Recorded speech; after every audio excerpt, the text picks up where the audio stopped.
Good morning slash possibly afternoon. It is week 7. So we're doing chapter 10 today. Like I said last week, about time, about cultural differences, being on time.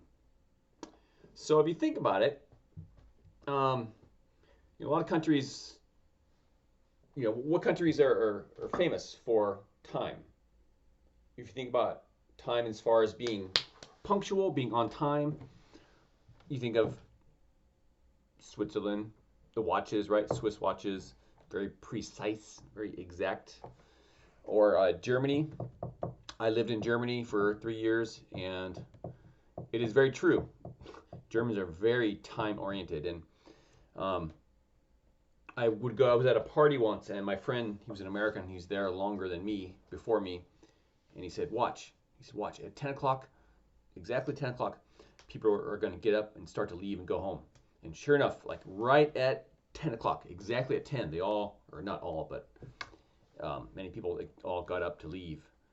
So time there really, it's regimented. They have a very strict idea, a very fixed idea of time. Time is not a flexible concept.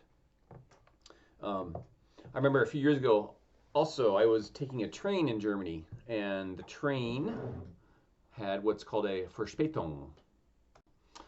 A Verspätung means basically they're going to be late. So they made an announcement on the train in 2 languages, in English and in German. And the first was in English, I think. Anyway, and in English it said the train is going to be, arriving at Frankfurt station at 10 minutes late, so we will arrive at like 16:40. Yet, and then the German announcement said the same thing, but it said we are going to arrive at 16:38. Is that right? So the Germans had to have that exact time, but they realized for English it's not so important, so just 16:40 was close enough. So it's true. If I lived there, and when you are there for a while, you notice these things. And I also lived in what's called Latin America. So that's basically anywhere from Mexico all the way down to Argentina, Chile. Those are considered Latin countries. France and Spain and Portugal also are considered Latin America. But anyway, I lived in what is Central America, in Panama, which is between Costa Rica and Colombia. It's a Spanish-speaking country. It's very tropical. It's very Catholic. It's very Latin. And the Latin sense of time is very different. And recently I've come to know France a lot more in the last 5 or 10 years. I've been there a few times. I have some French friends and things, and I realize the French and the Germans are really different, and they have different ideas of time, and they're just really different. So in Panama, it's also very, very different from Germany. When I was there, I was working with in what's called the Peace Corps. Peace, like Pyongyang. Corps is a French word. C-O-R-P-S is the spelling, but it's pronounced corps. It's kind of like in Korean, Pyongyang Bangsudan. Basically, I was a volunteer, a government volunteer. It's a very competitive program to get into, and you do what's called development work. So you live in an underdeveloped country you have to commit for 2 years, and you don't really make any money. You just get a small, it's called a stipend. It's basically just enough to live on based on the economy and the income of that country. So when I was in Panama, I made $300 a month 20 something years ago. And that was more than enough to live on, because I lived in a very small town. Rent was $30, so $1 a day for my house.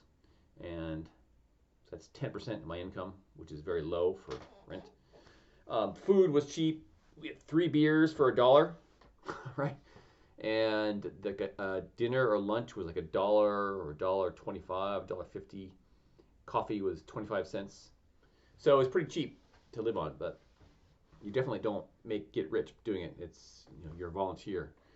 And my program was environmental education. So I was in a small town called Rio de Jesus, which means river, Rio, of Jesus.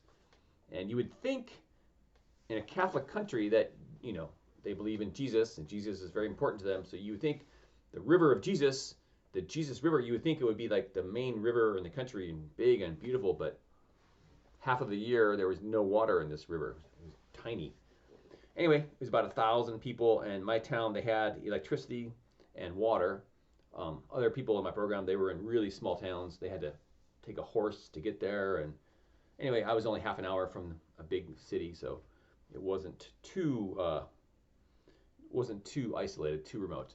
But anyway, so I got there, and I was in environmental education, so we were trying to basically put environmental lessons into the elementary school curriculum. I was supposed to be training the teachers for them to become more aware of environmental issues, and then they would start teaching these environmental lessons and promoting these ideas about environmental, clean water, clean air, stop burning your plastic garbage, things like that.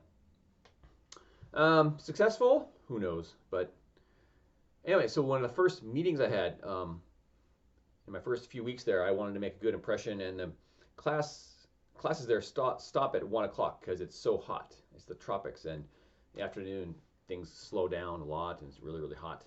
So by 1 o'clock, class is finished, and I think the meeting we had with teachers and I guess some parents were coming also. So it was a meeting at, I think it was at 3 p.m., 3 or 4 p.m., let's say 3 o'clock. So I wanted to get there early and make a good impression, right? I'm new, gung-ho, Peace Corps. Yeah, you can believe in me. You can trust in me. So I got there a little bit early. Got there probably 10 minutes before 3 o'clock to this classroom. And it was right across the street. The school was really close to my house, so it wasn't, it's a small town. So there's no traffic. Anyway, I'm there, and it's 3 o'clock. No one's there. 3:15. And this is back in the day. There's no smartphones, cell phones, no beep beep. So I'm just waiting, wondering if I made a mistake. But I know I didn't, because I talked to teachers about this just a few hours before. And 3:30, nothing. And then a little bit after 3:30, so more than 30 minutes later, someone finally came. And then someone else came. And then someone came after about 45 minutes. Someone that I knew came. So I asked them, what happened? How come everyone's so late?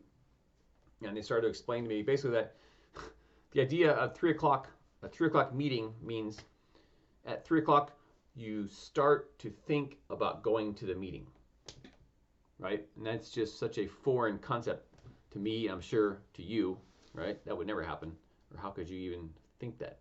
But that's the way it was there. So the meeting, people started coming in, the meeting started after 4 o'clock. So more than 1 hour after the time of the meeting, it began. And that's just the way their rhythm of life is. And that was in a small town. In the bigger city, it's different. Panama City it's a financial city. There's lots of Colombian, lots of South American drug money building all these big high rises, and it's a big banking center. So, but it's still a very Latin city, and I haven't been there in a long time, but that to me was just shocking. And it's true. The classes started on time. As you'll see in the book, there's an example of that Brazilian university. I've never been to Brazil, but I said before last week in the lecture about chapter 9 about Nobel that I had a student from Brazil. His dad owned a company, and he came back to Korea because he has to run the company now in Gangnam or something. And but he said this is true, and I thought this is just ridiculous. How could you have a university class from 10 to 12 and no one shows up until 10:30, and then class goes later than 12 o'clock, and then what about the next class? He said that's just the way it is, and they all kind of adapt to it, and that's just the way it is. So time is a very flexible concept. And then if you want to get into the laws of physics and quantum physics, if you know much about that, and time and black holes and space, and it's there's a lot to think about with that. All right, so now we're on page 130, and you can see from the people in the pictures in this chapter that it's really these are pictures from the 1990s. You can tell by their fashion sense. Even when I see pictures of me and myself or people back from the 90s, I'm like, ooh, look at those clothes. They're all loose and long and baggy and ugh. What were we thinking? But then think about in the year 2045, right? You'll be seeing pictures of yourself now and you'll be thinking the same thing, like, what were we thinking? Look at those fashions. Like, how did that happen? It's just the way it is. All right, so it said page 130, a cultural difference, being on time. So what does on time mean? It means being punctual. Punctual is in the first line of the next page, 131. In the US, it is important to be on time or punctual. And the opposite of that is tardy, T-A-R-D-Y. To be tardy means to be late. Like in schools in America, you're absent, or you're present, or you're tardy, you're late, or you're absent. So it's present, tardy, absent. 3, are you usually on time, or are you usually late? Only you know that question. But in my other class, when we talk about yoga, and there's these 5 yamas, the basic, the do's and don'ts about human behavior. And one of them is, first one is non-violence. The second one is being honest or truthfulness. And the third one is non-stealing. And you can steal people's time, right? Someone who's late, basically if I'm waiting for someone and you're late, you're stealing my time. You're stealing my energy. So that is a thing. All right, so you have that beautiful classroom picture. And, oh, one more thing. So about the cultures of Germany and Latin America and Panama. So even in their language, like the Germans, a way for them to say okay is they say alles in Ordnung. Alles klar or alles in Ordnung. Means everything in order, like order. Time, order, control, order. Is everything in order? Alles in Ordnung. Whereas in Latin America, it's tranquillo. Like, how's it going? What's up? Tranquillo. It means tranquil in English. Tranquil means calm, peaceful, quiet, just relaxed, right? Versus German order. And Latin America, tranquilo. No problemo. So you can see it in the language too. All right, so now we get to read, or I get to read the text, which is only about a page long. So the chart at the top of page 131, that's pretty obvious. I mean, those types of appointments, which ones is it more important to be on time with? So the more formal situations, like a dentist appointment, or a university class, or a job interview at a bank. Those are things you definitely want to be on time with. Okay, here we go. A cultural difference, being on time. In the United States, it is important to be on time or punctual for an appointment, a class, a meeting, etc. Also, one thing about the United States. So when I was in Panama, I would say, oh, I'm an American or whatever, but they would say, we are Americans too. I was like, what? Because we have South America and North America, right? And so Argentine people, Brazilians, they all think of themselves as Americans, but we are South Americans. Mexicans are North Americans, Americano Norteños. So I was like, oh yeah, I guess we don't actually own that, but so there's a broader idea of what American is also, not just from the Los Estados Unidos or the United States. Okay, continuing, line 2. However, this may not be true in all countries. An American professor discovered this difference while teaching a class in a Brazilian university. The 2-hour class was scheduled to begin at 10 a.m. and end at 12 p.m. On the first day, so that could also be considered noon, right? 12 p.m. is the middle of a day. Noon, in Korean, or snow, versus midnight, 12 a.m. So on the first day, when the professor arrived on time, no one was in the classroom. Many students came after 10 a.m. Several students arrived after 10:30 a.m. 2 students came after 11 a.m. Although all the students greeted the professor as they arrived, few apologized for their lateness. Were these students being rude? He decided to study the students' behavior. The professor talked to American and Brazilian students about lateness in both an informal and a formal situation. Lunch with a friend and in a university class, respectively. So that word there, respectively, that's only in written English they use this. So they give you 2 things in a row, an informal situation and a formal situation, and then lunch with a friend. That means it's the same as the first one, informal, and university class is the same as the second thing, a formal situation. So that's all it means. It's only in written English that you see that, respectively. He gave them an example and asked them how they would react.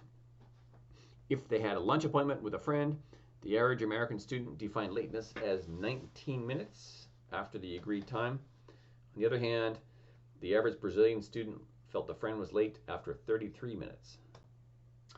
Obviously, things are different now with smartphones. You can send messages and let each other know your status, where you are, how late you're going to be, which train you're on, etc. But again, this book is probably close to 15 years old. That means on the next page, page 132, that professor, he could be dead by now. Okay, so in an American university, students are expected to arrive at the appointed hour. In contrast, in Brazil, neither the teacher nor the students always arrive at the appointed hour. Classes not only begin at the scheduled time in the US, but they also end at the scheduled time. In the Brazilian class, only a few students left the class at noon. Many remained past 12:30 p.m. to discuss the class and ask more questions. While arriving late may not be very important in Brazil, neither is staying late. So that means both of those are not considered important. Arriving late and staying late. It's not considered a big deal. So yeah, so the class starts at 10, finishes at 12, yet they're still in the classroom at 12:30, and I guess people in the next class, they all understand this, so for them the class will start, the 12 o'clock class means they'll start after 12:30. That's just the way it is. Tranquillo, once again, tranquillo. Don't worry about it, don't get upset. Next in line 23, the explanation for these differences is complicated. People from Brazilian and North American cultures have different feelings about lateness. In Brazil, the students believe that a person who usually arrives late is probably more successful than a person who is always on time. So it's kind of a power thing. Right? In fact, Brazilians expect a person with status or prestige to arrive late, while in the US, lateness is usually considered to be disrespectful and unacceptable. Unacceptable might be a little bit of a strong word in this case, but yeah, I mean, there could be a sign of disrespect. Consequently, if a Brazilian is late for an appointment with a North American, the American may misinterpret the reason for lateness and become angry. To misinterpret is to not understand correctly. You don't interpret it correctly. Like, for example, crazy. When I first came to Korea, in English, Americans, we say crazy a lot. Oh, that's crazy. You're crazy.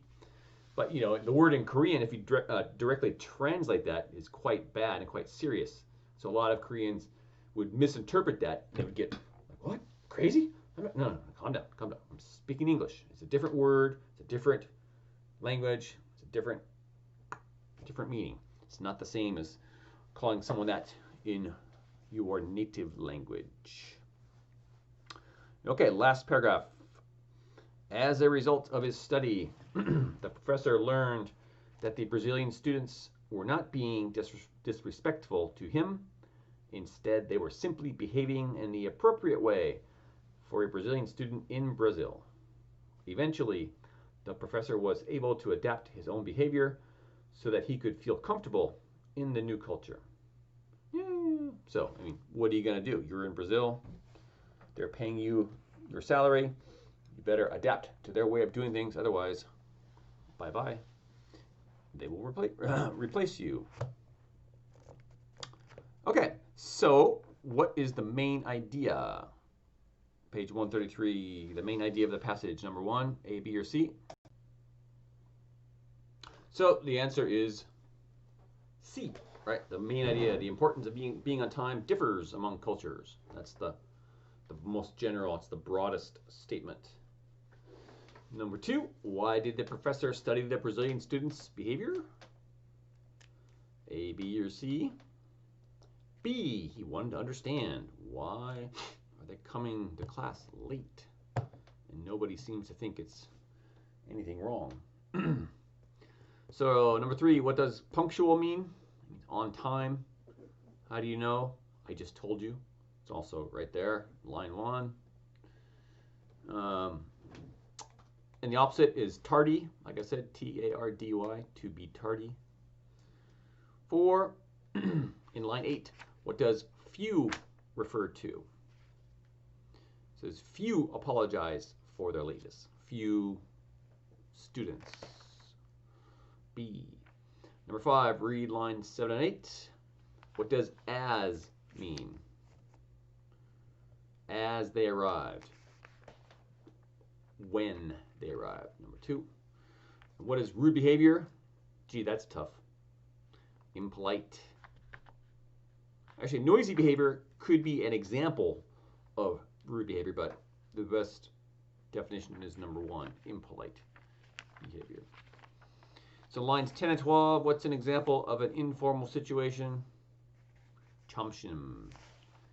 Lunch with a friend. And then B, next page, what is an example of a formal situation? This, a university class. But not an asynchronous online class. How do you know? Because it says respectfully. And D, what does this word mean? So C, respectfully, that's what they want you to understand. And then D just means in the same order. So that's what when you see in written English, when they have that respect, blah, blah, blah, like 1 and 2, and then 1 and 2, respectfully. That just means in those things they just said were in the same order. So, but in spoken English, no one says that. Number 7, in lines 13 and 15, how does, on the other hand, connect the American idea of lateness with the Brazilian idea of lateness? How does it do that? How? It shows a contrast, right? On the one hand, because you have 2 hands, so on the other hand. 8, in line 17 and 18, neither the teacher nor the students always arrive at the appointed hour. Who always arrives at the appointed hour? No one. This is also a very Latin thing, especially women. I means no, right? But they do it. They're very much like this, or sometimes they just go, and only the finger, the hand doesn't move at all. They have an amazing skill. Hi. No. So in this case, A, no one. Neither the teacher nor the student, so 0. No one. Number 9, lines 18 and 19. Classes not only begin at the scheduled time in the US, but they also end at the scheduled time. So what does not only but also mean? Basically and, right? A. It's the same thing as and. So you could read that and classes begin and also end at the scheduled time. So same idea. Number 10, in line 26, what does in fact indicate? So it's emphasizing the previous idea. Like it was really cold last weekend. In fact, the pipes in my apartment froze. So in fact, it's just giving more information. It's emphasizing the previous. See that? Oh, I killed a mosquito. And it fell down. Yes. This year, First, I've never had mosquitoes in Ordnung. Never, never, never. So, global warming, climate change. Too much rain, I think, because mosquitoes breed in water. So again, number 10 is see. You're emphasizing the previous idea when you say in fact. And in line number 11, lines 31 to 33, what does instead show? An opposite, right? So here it says, yeah, as a result of the study, the professor learned that Brazilian students' behavior, Brazilian students were not being disrespectful to him. Instead, so the opposite in this case. So this sometimes it's a substitution, but in this case it's C. It's an opposite idea. It's not a substitute. So that one can be a little bit tricky. Okay, now part B, page 135, the information organization. So you have to go back and look at the reading. So you can do it now by yourself, or just continue watching the video and have me give you the answers. But if you want to push yourself, you can go back and try to find out for yourself. That will help you develop that skill more. So here we go. So you have two things. So on the left side it says professor arrived on time, and then right side students arrived late. They did not apologize for being late. So what happened? In the next box below that, the professor decided to study students' behavior. Professor decided to study students' behavior. In the second box, it says, professor gave students examples of an informal and a formal situation. So we've already talked about this in the past. In the previous pages, an informal situation was lunch with a friend, and a formal situation was a university class. And the American and Brazilian students defined lateness how? So the Americans said, if you're late, being late is 19 minutes. And for an informal situation, and for a formal situation, at the appointed time. So if you're not there at the appointed time, if you're just a minute late, then that's considered late for a formal situation. But for informal, for the Americans, you can be late up to 19 minutes. That's what the book says, 15 years ago. And Brazilians, for an informal situation like lunch with a friend, they said 33 minutes, up to 33 minutes, and you're not late. So imagine waiting for 30 minutes, and that's not considered late. But after 33 minutes, then it gets into their concept of lateness. And up to 1 hour after the appointed time for a formal situation. That's considered late. Conclusions. In the US, it's considered, according to the book, disrespectful and unacceptable to be late, especially for a formal situation. But in Brazil, it's a sign of prestige or status. And you're considered more successful, right? So the difference between prestige and status. So there are many kinds of status. You can have high status or low status, but prestige is a high status, right? So status is kind of the category. Think of like furniture. Furniture is a category, right? Sofa, chair, desk. So status is the category, and prestige is high, but it's part of it. It's under the umbrella of status. Prestige. It's also a car, right? In Korea. And as a result, in the last box, the Brazilians, so the students were not being disrespectful, but behaving appropriately. So the American professor, he adapted his behavior. So they say, when in Rome, do as the Romans, right? But that's only true up to a certain point. I mean, what if you're in Africa and, you know, some cultures believe in female genital mutilation? So would you want to go along with that? I mean, no, there are limits, and you have to kind of have some judgment there. Okay, anyway, the last box says, so the Brazilians were not being disrespectful, but acting appropriately. And the American professor, he adapted his behavior.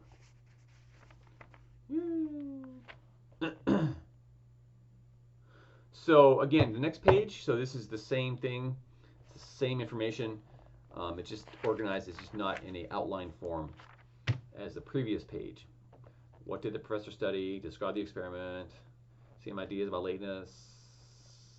What about lateness? Number 4 for formal or informal situation. What did in general, what did Brazilians think about people who are late? It's not considered disrespectful. What do the Americans think about students being late? They think it's disrespectful. What was the result of the professor's study? Just like the last box, right? All the same information. And the next page, 137, you see that example of late 1990s Western fashion style. Oof. Can't believe we dress like that. All right, turning the page. So the word forms on page 139. So both of these, part 1, part 2, are about changing verbs into nouns. So part 1 is by adding the suffix, the ending ation. So combine becomes combination.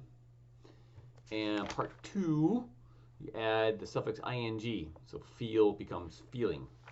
So verbs become nouns. So for both of these, you have to use the correct tense of the verb, past, present, or future, and could be positive, could be negative. And then the noun, you have to use the singular or plural form of the noun.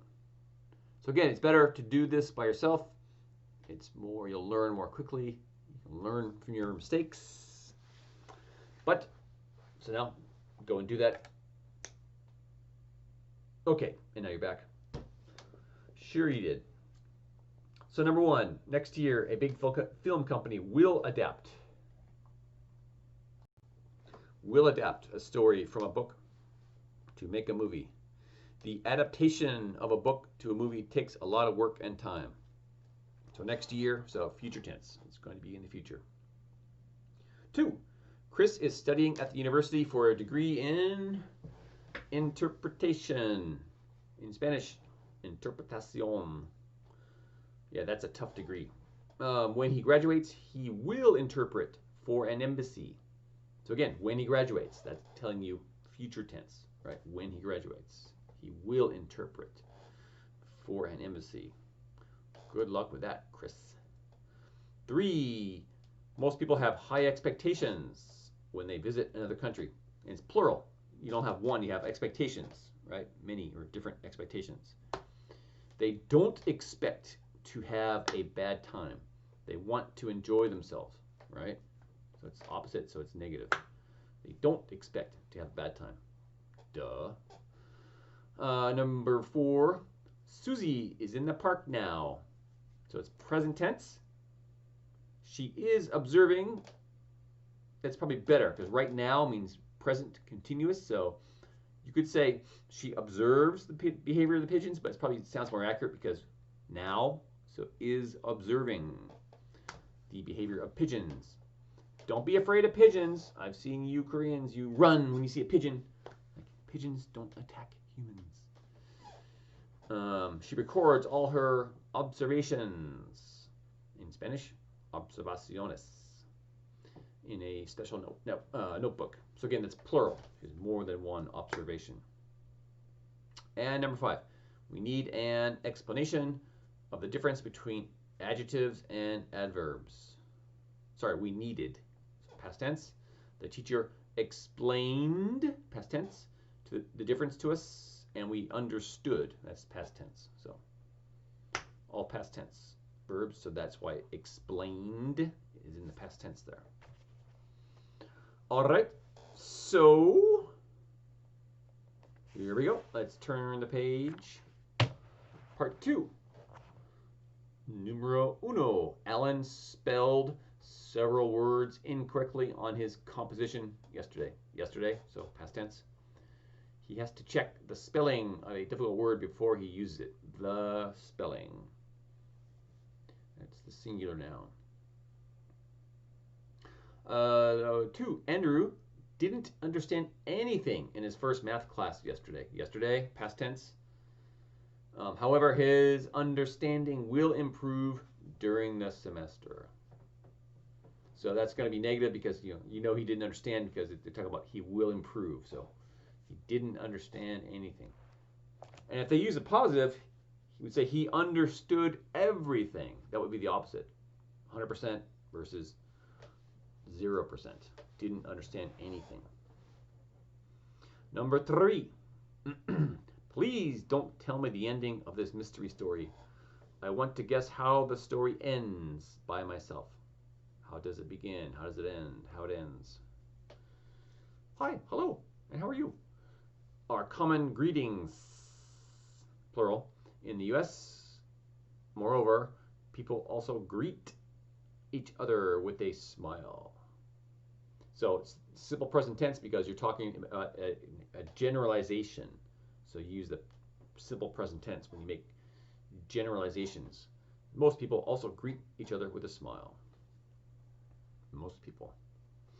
Our department has 10 monthly meetings every year. We don't meet during May or December, right? So 10 out of 12. So there's 2 months we don't meet during May or December. Okay. Having fun? Sure you are. We're learning about different ideas of time. It's a very flexible idea. All right, next, the vocabulary, part F. Number 1, a suit and tie are appropriate clothes, proper or appropriate clothes for a business meeting. But nowadays, pants are not always appropriate because everyone's on Zoom or WebEx. 2, wearing shorts in a mosque is rude. Also, you could say unacceptable, but the better answer is rude. It's a bit stronger than unacceptable. Number 3, in most countries, doctors have considerable prestige. People respect them highly. 4, Greg always greets people by smiling and saying hello. Hello, Greg. 5, it was very rude of Martin to ask Mrs. Barnes her age. So Mrs. Barnes, is she married or single? She's married. Mrs. means she's married. If it's Miss Barnes, M-I-S-S, she's not married. She's single. What if she says, my name is, or her name is Ms. Barnes, M-S, Ms. Barnes. Is she married? Single? Is she dating? She have a dead husband? You don't know and don't ask. Just like Mr. Jones. Is he married? Is he single? Mullah. It's the same thing. So if a woman says her name is Ms. somebody, you don't ask her status. The whole reason she's using Ms. is that, it's a liberation thing, right? Men, you can't tell if men are married or single from Mr., so why should women have to have a different thing, right? Ms. and Mr. And even in the old days, even my mother, in the 1970s, I saw things like in our church, it had listings of all the families. It said, instead of my mother's name, her name is Marianne, it just said Mr. and Mrs. Jack Griffin. So her name not even in our formal family definition, right? That's all changed now, but even relatively recently that was the case in the US. So Ms. means could be married, single, divorced, whatever. Don't ask. 6, being punctual for a job interview is important in order to make a good impression. Punctual. 7, when you walk into a dark room from the bright sunlight, your eyes need a few moments to adapt to the change in light. So that gets into the glare. Glare, the glare. So that's what happens when you walk into a room. Actually, in the opposite. If you're going in from a dark room to outside in the bright sunlight, or in the morning you turn the light on, there's the glare, right? So in this case, glare it's a verb and a noun. In this case, it's the noun, the glare. So because the glare is like, oh, the brightness. And that's why you wear sunglasses, to reduce the glare from the light, right? But the verb to glare at someone is like to look at someone like glaring at them with kind of an angry intent, right? You're not happy with them, right? Like imagine you're cheating on a test or something. You look up and you catch the teacher, and the teacher is just glaring at you, right? Not good. So glare as a noun and glare as a verb. So the glare of the light, that's why you wear sunglasses, right? To reduce the glare. That's why you have tinting, tinted windows. It reduces the glare. It is very cold in Antarctica. In fact, it is the coldest place on Earth. One second. Number 9, Martha dropped chocolate ice cream on my white rug. Good job, Martha. Martha. She apologized, but I told her not to worry about it, and we cleaned it up. Miane, miane, she apologized. Or you could say, she said she was sorry. It's the same thing, to say you are sorry, but to apologize is a more concise way to say that. And 10, I don't understand Mark's behavior. He gets angry for no reason and refuses to talk to anyone. Jesus, Mark. Okay. So that's the vocabulary. And if you look at next page, C, number 1, how do you think the professor adapted his behavior in Brazil after his study? So a common expression would be to go with the flow, right? So just go with the flow. Let's sort of adapt and don't fight it. Just go with the flow. So think of a river.